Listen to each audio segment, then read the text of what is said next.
Yo, what's going on, guys? It's your boy. Welcome back to another video. Today we're going to be ranking my top 15 favorite movies that have came out this year. And I know some of you guys might be thinking, but Blake, you just ranked every movie that came out this year. Yeah, I did do that. That is something that I did. But that video took forever, and I actually started filming that video like about 10 days ago because it took over like 3 days to film it and over like 4 days to edit it. So like I have in fact ranked every single movie that has came out this year. If you want to see that video, the link will be in the description below. But that being said, today we're going to be ranking my personal favorite 15 movies. I think that this is always a controversial thing. Everybody's like, oh my god, but this movie is so much better. Oh my god, that movie was so much better. So today I'm going to be ranking my personal favorites, explaining why they connect to me so well, and just all of that. So that being said, we're going to go ahead and dive into this ranking, shall we?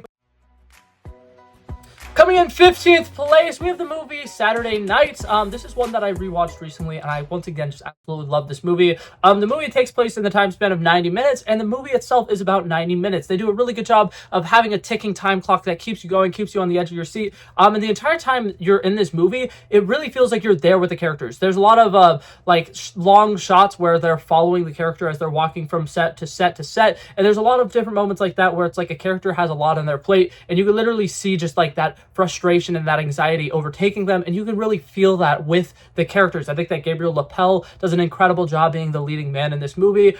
He's gonna have a huge, massive career coming up. I really love this movie. I think that the comedy in it works relatively well. I think that the entire supporting cast does an incredible job keeping up the comedy, keeping up the high energy. This movie is so high energy, and I love it from start to finish. There's so much intensity, and I love the fact that this movie just really feels like the ultimate underdog story. I feel like that's obviously a trope that happens in movies a lot, but this movie particularly did such a good job with it that I personally loved it. And as somebody who's been a big fan of SNL pretty much my entire life, I love this, and I thought they did a great job capturing that energy.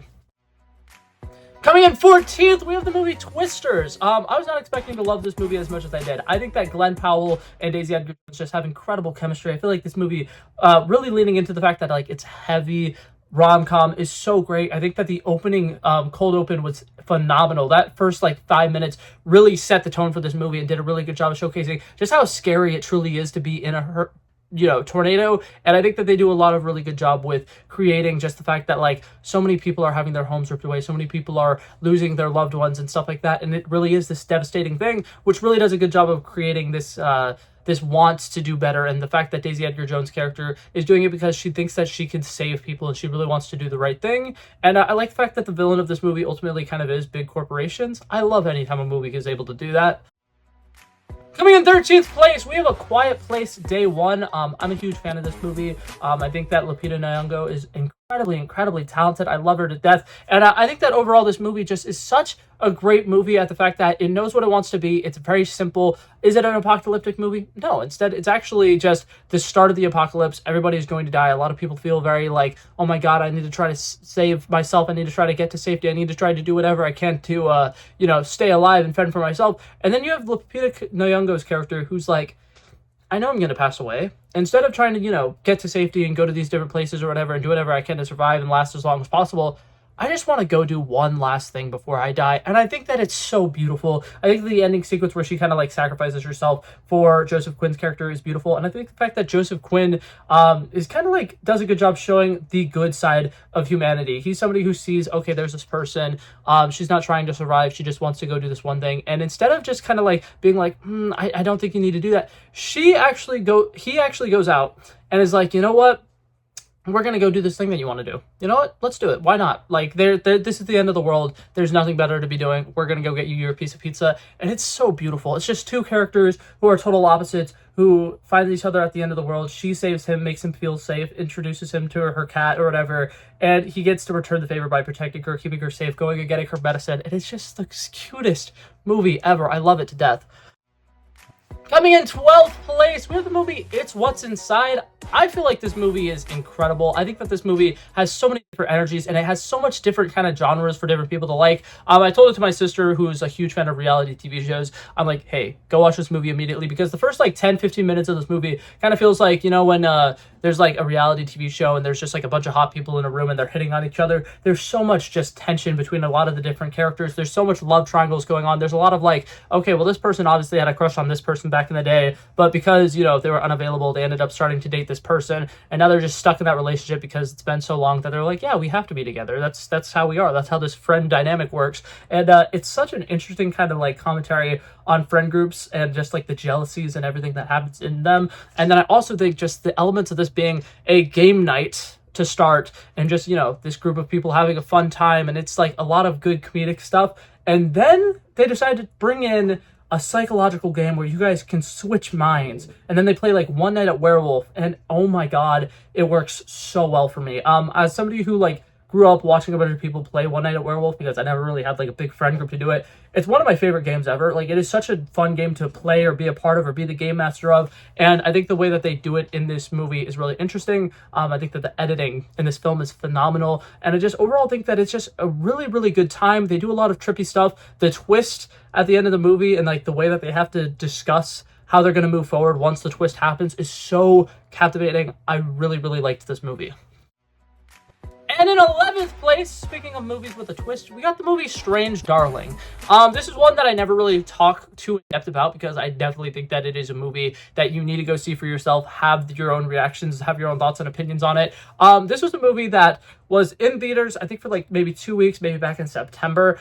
And someone just randomly was just like, hey, Blake, go watch this movie. And I was like, oh my god, what is it about? They're just like, the less you know, the better. I'm like, what? They're like, all I'm going to tell you is it's a thriller. And I'm like, okay, good enough. It's potentially going to be scary. What's going to happen here? And the movie starts with a very interesting cold open. It's very scary. There's a car chase sequence. You don't know what's going on. This girl seems like she's in danger. And you are so like out of it. You have no idea what's happening. And they start this movie off and explain that, you know, there's this killer that's on the loose or whatever. This is based off of a true story, all this stuff. And then they kind of start telling the story in a non-linear fashion. They start off at chapter 3 out of 5 chapters, you know, the chase, whatever. And then they're showing this chase sequence. And then they just go back to the beginning, show these two characters meeting for the first time. And it's so weird trying to like put together how they're going to get from here to that part. And then they just like I said, keep bouncing around.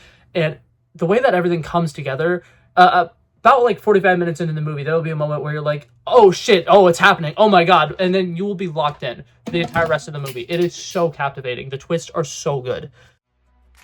Alrighty, and coming in 10th place, we have a movie that I really wish did better in the box office, Furiosa. I'm the kind of person, I will watch literally anything that Anya Taylor-Joy is in. Put her in a movie, I will be seated the first night.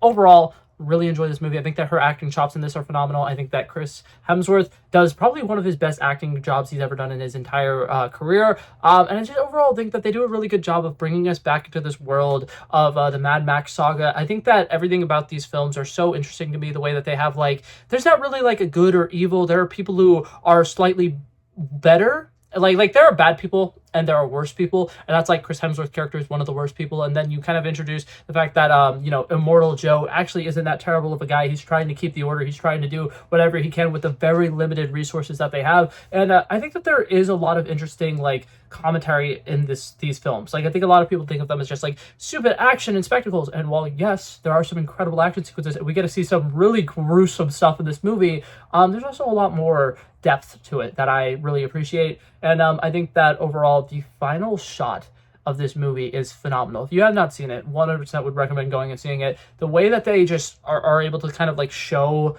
her getting her final revenge is so good. It's so good.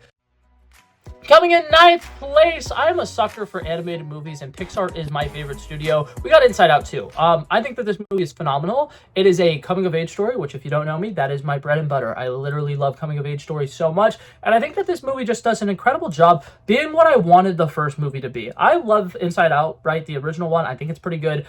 I also think the majority of you guys overrate it a lot. I think if I'm ranking the top, you know, top 15 Pixar movies, it's not even on there. Like, I think that it is a really good movie with a really good concept, but they just barely scratch the surface of it. When we are exploring the inside of the brain, they don't do a whole lot of like actual like deep dives on what goes on in people's minds. They just kind of like have a bunch of meta jokes, and it works, and I think that it's fun, but I think that they do a lot better job in this movie kind of fleshing things out, introducing more emotions, showcasing how anxiety can really overtake some of your other emotions. And I think that they also do a really good job of just showcasing how, as you get older, it's really hard to kind of like deal with just the overwhelming amount of emotions you get that you aren't used to feeling. And they do a brilliant job showcasing an anxiety attack in this movie, and showcasing how rough it is for you to experience that for the first time. And it's something that's so overwhelming that, like, in real life, Riley is hyperventilating. She's freaking out. She literally, like, can't process any other emotions or do anything except for just...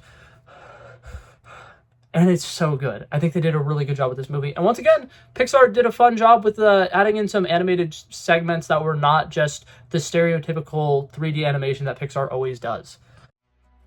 Coming in 8th place, if you just watched my video where I ranked all movies that I saw this year, this one was not in my top 20 at all. I just rewatched it. Monkey Man, Dev Patel.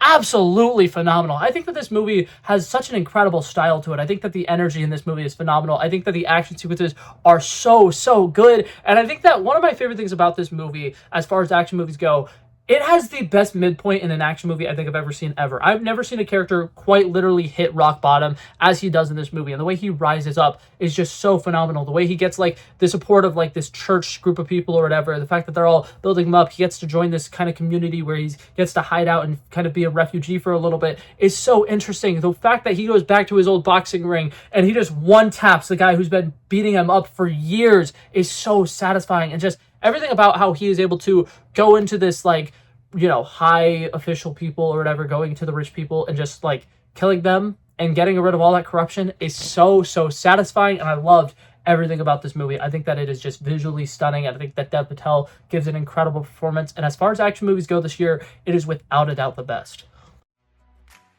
And in 7th place, we have the movie Hitman on Netflix. Once again, Glenn Powell in my top 15.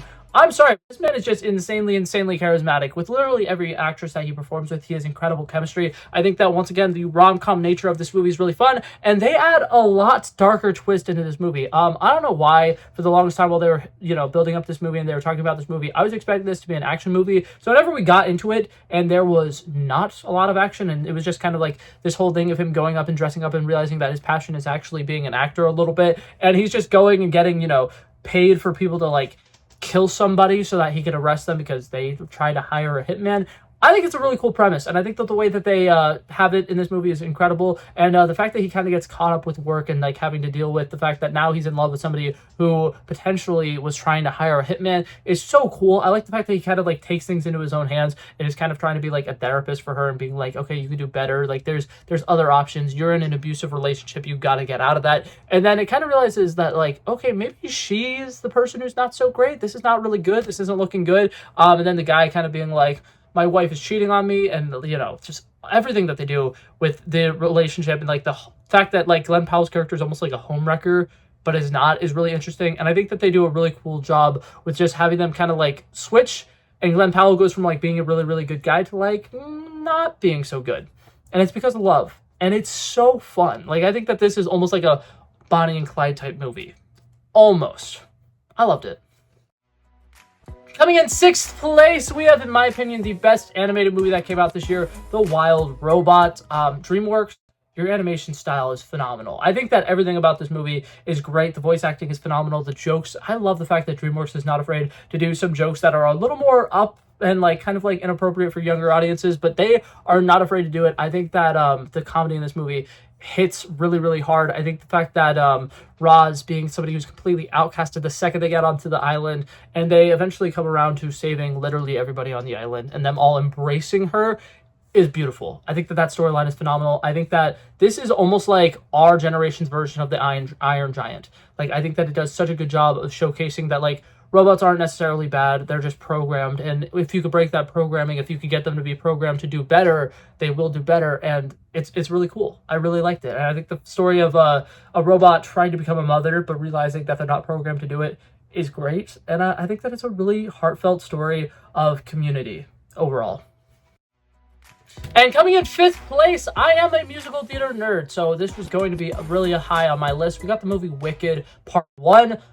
Ariana Grande is incredible in this. Cynthia Erivo is incredible in this. Jeff Goldblum is incredible at this. Michelle Yeoh is incredible in this. The entire cast does so good. Did I mention Jonathan Bailey?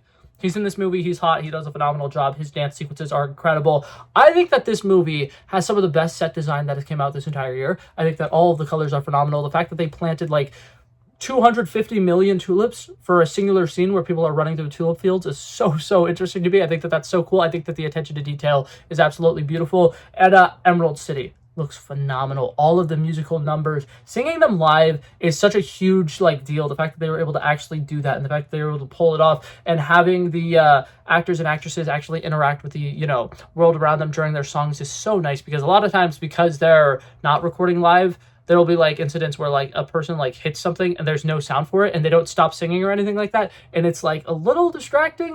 You don't have any of the problems with that in this movie. And I think that overall the plot of this movie, I was expecting it to feel very like slowed down, because they are just doing the first half of the Wicked musical, and that entire musical is like 2.5 hours, and then this entire movie is 2.5 hours, but it actually feels like it's paced really well. I really loved it. I think that all of the choreography is incredible. I had a blast with this movie. Alrighty, and coming in 4th place, we have juror number 2. I am a gigantic Nicholas Hoult stan. Nicholas Hoult is one of my favorite actors of all time. I feel like he's somebody who always commits to the role 100%. He is the best, in my opinion, one of the best actors working today. And in this movie, he finally gets to be the lead. And I love the fact that it's in a movie that is so simple. He is a character who is, you know, just a regular guy doing jury duty. They do a good job showcasing kind of the mundane sides of life. And then whenever he's at this jury duty, he realizes, oh my God, this is a murder case for somebody who got hit by a car or got killed on the side of a road. And it was the exact same day that he thought he hit a deer years ago. And now he's having to deal with the fact that live in the moment, oh my God, this lady was killed on a road. I might have actually been the person who killed her. And him discovering, oh my God, I murdered somebody, and having to like do the morally correct thing of like, okay, well, this guy who's being tried for murder didn't do it. He's innocent. I need to try to convince all these people that he's innocent, but also dealing with the fact that like, if he gets off the hook, somebody else is going to be having to be tried for this murder, and it is probably going to be him, because they have records of him getting his car repaired, and they know why he had to get his car repaired. And it's just such an interesting, deep, complex, there's so much morality that goes on to this movie. Nicholas Hoult's acting performances are incredibly stellar. And I like the fact that this movie doesn't try to throw a wrench in this movie. Like, if they don't do any like crazy plot twists, they don't do anything like super weird. They know exactly what happened on the night that it happened. And they're just seeing it through the lens of a couple different people's perspectives. And the entire unraveling of what happened that night and what actually went down is so good. And I like the fact that this is a movie that, if you take out all of the cell phones and modern technology, this exact movie could have been made like 30 years ago and it would still work. And I love it to death. Alrighty, and coming in 3rd place, in my opinion, the best written script of 2024, we have the movie Challengers. I absolutely love this film. I think the fact that they are able to have these 3 actors play their characters through over the course of 13 years, and the fact that they're able to have the story of like, oh, this is when they first met, oh, this is it, you know, about 6 years later, oh, this is another thing that happened, another like fork in the road. And the fact that they have like a non-linear story that is interwoven through a singular tennis match that shows all of their tension, all of the buildup, all of the different like interactions that they've had throughout the years, and basically are like just showcasing how these people have had such a complex relationship once with each other is so interesting. It is one of the best love triangle dynamics I think I've ever seen on film, and it does such an incredible job of building to the best climax I think I've ever seen in a movie. It is so good. It feels incredibly satisfying for all 3 parties, and I think they do such a good job of kind of like setting the seeds for like, okay, they did this one thing 13 years ago, I wonder if that's going to come back, and then it comes back in the tennis match that they're currently playing in modern day, and it's so good. It's so well written and it's so well performed, and I absolutely love this movie. I feel like it's one of the like tightest edited films. Like, not a single scene in this movie felt like it didn't need to be there, and it also doesn't feel like this movie is missing anything. I think that it's just phenomenally well written. And coming in 2nd place, this one I have so much bias for, and I am so sorry, but the movie Snack Shack. This movie was a fun coming-of-age movie about 2 boys in the 90s who really just wanted to have a fun, memorable summer. And then they get into a little bit of issues with financial problems. They gamble a little bit. They're trying to make their own beer company. And they realize they need to do something to be responsible. They need to get a summer job. And you know what they're going to do? they're gonna buy a snack shack. So they decide to do that, right? Have no really ideas of how they're gonna do it. They're just thinking this is gonna be a fun little thing. We're gonna be at the local pool selling little candies to people. And it's such a simple premise, which is part of the reason why I really like this movie. It's just a fun coming of age movie of two boys having one of the most interesting summers of their lifetime. The main character is somebody who's kind of like been a pushover his entire life, and he's somebody who has had a really rough time with, like, you know, getting girls, and like he has his best friend who's like constantly pressuring him into doing things that he's not necessarily comfortable doing, and he's going out and having these really fun and cool experiences, but at the same time he's dealing with the regret and he's dealing with the consequences of doing some of these things that aren't necessarily good for him. And I think that that's what I like about this movie. It's just a simple slice of life film, and it's about two boys being dumb. It's literally just guys being dudes, which I love to death. I think that it's absolutely phenomenal. The comedy in this movie is absolutely fantastic. People who complain about there not being any good raunchy comedies out nowadays need to be watching the movies like this, because this is exactly what they're looking for. So much great humor. I feel like the music sequences, like there's a couple of sequences where they're like, one of the kids is like at his house or whatever, and he's having conversations with his parents, and then like the sister will just butt in and be like, oh my god, look at this thing that I'm working on, and then she'll like play some like really bad old music in a really bad old outfit and just do a stupid ridiculous dance and stuff like that. Is just so funny to me. Like I genuinely laughed out loud probably about 10 times watching this movie, which I absolutely loved. And then the last like 30 minutes, they do something that is so off the rails that I'm not gonna like even kind of touch on what it potentially could be, but it completely just put into perspective to me the fact that like you need to take life one day at a time. You need to appreciate every single thing that you have in your life. Always like take the time to, you know, check out the beauty of the world around you and really let's live in the moment and never take anything for granted, which I think is just such a beautiful thing. And it was unexpected for me, and that is part of the reason why I really loved it. This movie made me cry.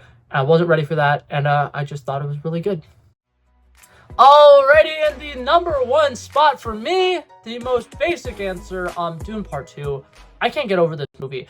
I watched this movie as somebody who was not a big fan of the first Dune movie, and I was just like, okay, let's try this again. This one's going to be so much better. And then it was. And then I was sitting there like kind of like stubbornly mad because I'm like, this movie is so fucking perfect. It's not even funny. The visuals, they do some things with CGI that I didn't even realize were possible to do with CGI. There are some effects in this movie that are so captivating and so breathtaking that I'm literally sitting there like, I can't even fathom how difficult it is to do this. The scene, what's it called? The movie is once again like perfectly well edited. I feel like there's not a single moment of this movie that wasn't planned and coordinated, and they didn't spend, you know, 27 hours working on each individual second of this movie. Like, I genuinely feel like there's so much heart and passion and soul that went into this movie. Every single actor is giving 100% an incredible performance. Javier Bardem in this movie.